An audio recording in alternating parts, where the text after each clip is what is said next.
I looked this up. It's brutal these days, man. There's so much AI out there. You have no idea what's real and what is not. Anyway, quote, in 1948, 85% of the Palestinian people living in the areas that became the state of Israel became refugees, end quote. Just facts. A friend of mine, of whom I am hugely fond, said, quote, one day I hope your ethnicity will find a connection with my ethnicity, end quote. This I'm looking into. What does this mean to me? A couple of years ago, I worked on a great play about an Apache. It was written by a Jewish man of considerable talent, performed long ago in England with a very famous mixed race man in the leading part. I, a British Armenian living in America, directed it on Zoom. We had white Americans, men and women, play the white parts, and Native Americans play the Apache parts. The lead was Apache. The actor was brilliant, and he needed to be. I did think, could this have been done better with any of the motley crew changed? I'm sure it could, but I will never know. It was greatly helped by telling the white actors they might risk being funny. They did risk being funny, and they were, and it made sense. Comedy usually works with shallow wants and disproportionate energy to achieve shallow wants. Achieve shallow. Try that. It is shorthand. I thought, after the experience, about a thing I had heard about very spiritual people, that every little thing has meaning. I've noticed this with actors. I've worked mostly with white actors, men and women, and the best of them have this possession. Non-white actors have it more. Richard Burton, who came from something Welsh and mystical, so famously accepted the burden, the great burden of that kind of identity, this we see. He had it in spades. I can't say more than what I have because I have no sureness in this talk. These are things that one cannot talk of probably, but I would say there is something deeply satisfying, nourishing to me about that kind of performance. Let us call it simply soulful and have done. But of this I can speak. We needed a screensaver for the Zoom performance and used a picture created by a young man from Houston, I believe. It was a stunning stick figure painting of hunters walking through a forest with ornate headdresses and war/hunting clubs, and it was done in perspective so that the further away they were smaller, and as they came towards us, they got larger, of course.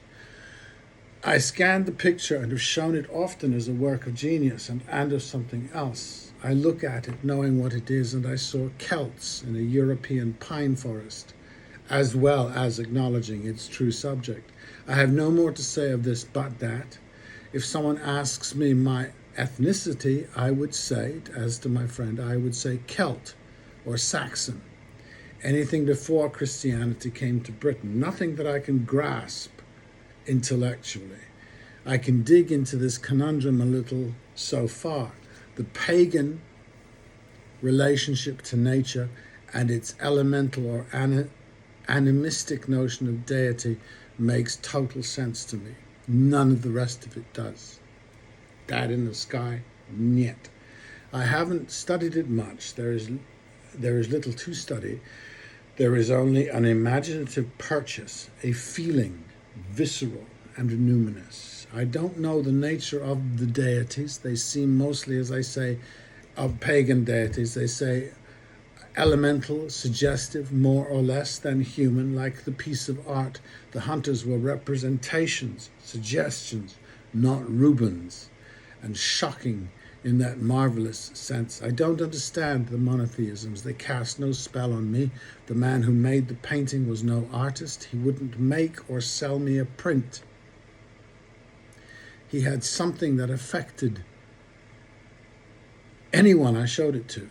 It penetrated everyone I showed it to. It was universal. The ancestors of the painter lived differently than he or I do now. He is no doubt closer to his than I am to mine. I I'm a nomad, one alone. I have nomadic tribe, unless there are people everywhere. I have been welcome everywhere. Why? I am the non-Zionist, which is not to say I'm anti-Zionist. I see the desire for that kind of tribalism everywhere, and tribalism has no negative connotation for me, but I find no impulse in it that registers with me. My ancestors are everywhere and everyone. I can keep them secret. I do, so no one takes offense, accuse me of appropriation. I have admired Alexander the Great. He led from the front. But I have not admired Caesar nor Napoleon, who kept well out of it usually. If you tell me that the Jews own the land of Palestine, I say fine. I don't live there. But if I did, what would I do with that? In 1947-48, I would have been full of sympathy on the one hand, depending on how I was treated. And knowing what the English were like in those days, what they did soon after in Kenya, I really don't know how people were treated. And the beginnings matter mightily. It didn't move anywhere ever. I didn't move anywhere ever myself to be with other white people, Armenians, Brits, or even just English speakers.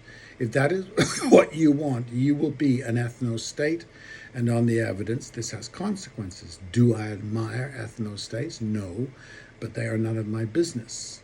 It is easy for me to say because your desire for that state does not conflict with my desire. I have no equivalent desire or need.